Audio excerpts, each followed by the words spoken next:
خیبر پختونخوا کے اسکولوں میں 21,000 بچوں کے داخلے جعلی نکلے۔ خیبر پختونخوا کے 6 اضلاع میں elementary and secondary education foundation کے 41,000 بچوں کے داخلوں میں سے 21,000 جعلی نکلے۔ Elementary and secondary education foundation نے صوبے کے 6 اضلاع میں 2017 سے انرولمنٹ پروگرام شروع کیا تھا، جس کے تحت 41,000 بچوں کے داخلے کیے گئے، لیکن ان میں سے 21,000 بچوں کے داخلے صرف کاغذی ثابت ہوئے ہیں۔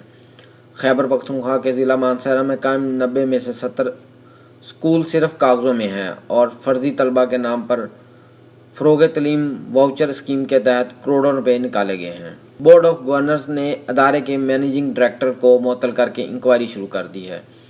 اس حوالے سے مشیر تعلیم وزیر اعلیٰ خیبر پختونخوا ضیاء اللہ بنگش نے بتایا کہ اس معاملے کا نوٹس لے کر ایجوکیشن فاؤنڈیشن کے ایم ڈی ذوالفقار احمد کو معطل کر دیا گیا ہے اور اس حوالے سے مزید تحقیقات کی جا رہی ہیں۔